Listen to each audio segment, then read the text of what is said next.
எல்லாருக்குமே நல்லவங்களா இருக்கணும்னு நினச்சோம்னா, அதை நிச்சயமா நம்ம இருக்க முடியாது. ஏன்னா, ஒருத்தரவங்களுக்கு நல்லவங்களா தெரியிற நம்ப, ஒருத்தரவங்களுக்கு கெட்டவங்களா தெரிவோம். ஏன்னா, அது அவங்களுடைய அபிப்பிராயத்த பொறுத்தது தான். நம்ம இன்னைக்கு ஒருத்தவங்க தவறு செஞ்சாங்கன்னா, அந்த தவறு நம்ம தவறுன்னு சொல்றோம்.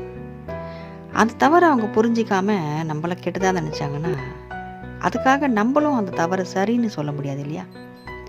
சில பேருக்கு பார்த்தீங்கன்னா, நல்லவங்களா இருப்பாங்க. அவங்க நம்மள நல்லா புரிஞ்சிட்ருப்பாங்க. சில பேர்கள் தவறானவங்களா இருப்பாங்க. நம்மள சரியா புரிஞ்சுக்காம நம்மள கெட்டவங்களான்னு சொல்லுவாங்க. அதனால நம்ம மத்தவங்களுக்காக நல்லவங்களா, கெட்டவங்களா சொல்லிட்டு நிரூபிக்க தேவையில்ல. நம்பளாவே இருப்போமே. இன்னைக்கு இவங்களுக்காக நம்ம மாத்திக்கணுமா, நாளைக்கு அவங்களுக்காக நம்ம மாத்திக்கணுமா சொல்லிட்டா, நம்ம வாழ்க்கை முழுவதுமே நம்ம மாத்திக்கிட்டே தான் இருக்கணும். இவங்களுக்கு நல்லவங்களா தெரியறதுக்காக இவங்களுக்கு பிடிச்ச மாரி பேசுறது. அவங்களுக்கு நல்லவங்களா தெரியறதுக்காக அவங்களுக்கு பிடிச்ச மாரி பேசினா, அவங்களுக்கு பிடிச்ச மாரியும், இவங்களுக்கு பிடிச்ச மாரியும் தான் நம்ம பேசிக்கிட்டு இருக்கணும். நமக்கு பிடிச்ச மாரி நம்ம பேசவும் முடியாது. நமக்கு பிடிச்ச மாரி நம்ம வாழவும் முடியாது. நம்ம நியாயமா இன்னைக்கு இருந்தோம்னா, நம்ம யாருக்குமே பயப்பட வேண்டாம். யாருக்காகவும் நம்ம இன்னைக்கு பேசவும் தேவையில்லை. இவங்களுக்கு நம்ம நல்லவங்களா தெரியணும்னு அவசியமே கிடையாது. நம்ம இருக்கிற மாரியே இருப்போம். நம்மள நல்லவங்களா புரிஞ்சுக்கிறதும், கெட்டவங்களா புரிஞ்சுக்கிறதும், அது அவங்கவங்களுடைய குணத்தை பொறுத்தது தான் இருக்கு.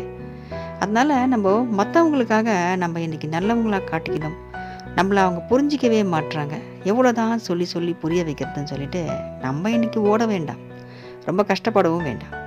புரியாதவங்களுக்கு கடைசி வரைக்குமே சொல்லி புரிய வைக்க முடியாது. எல்லா தருணங்களையும் நம்மளை நிரூபிச்சுக்கிட்டே இருந்தோம்னா வாழ்க்கை நரகமாயிடும். நம்ம நம்மளாவே இருப்போம். நம்மளை புரிஞ்சுக்கிட்டு, நம்மளை ஏற்றுக்கிட்டு, நம்மளை வாழக்கூடியவங்க நம்ம கூட. அவங்க மட்டுமே நம்ம வாழ்ந்தா போதும் நம்ம கூட. நம்மளை புரிஞ்சிக்காம போகிறவங்கள நம்ம வற்புறுத்தவும் வேணாம், எடுத்து சொல்லவும் வேணாம். ஒரு முறை 2 முறை நம்ம எடுத்து சொல்லலாம்.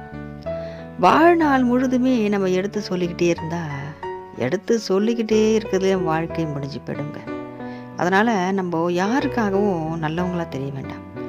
நம்ம மனசாட்சிக்கு நம்ம நல்லவங்களா தெரிஞ்சால் போதும். நம்ம மனசாட்சி நம்மக்கிட்ட பேசும். அது இன்றைக்கி சொல்லும். இன்றைக்கி ஒரு நல்ல விஷயத்தை நீ பண்ணியிருக்க, இன்றைக்கி நீ நல்லது தான் பேசியிருக்க, நல்ல நபர்கள் கூட தான் நீ பழகிட்டு இருக்கேன்னு நம்ம மனசாட்சி சொல்லும். இது தப்புன்னு கூட சில சமயம் சொல்லும்.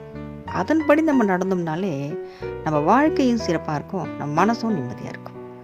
வெற்றிவேல் முருகனுக்கு அரோகரா.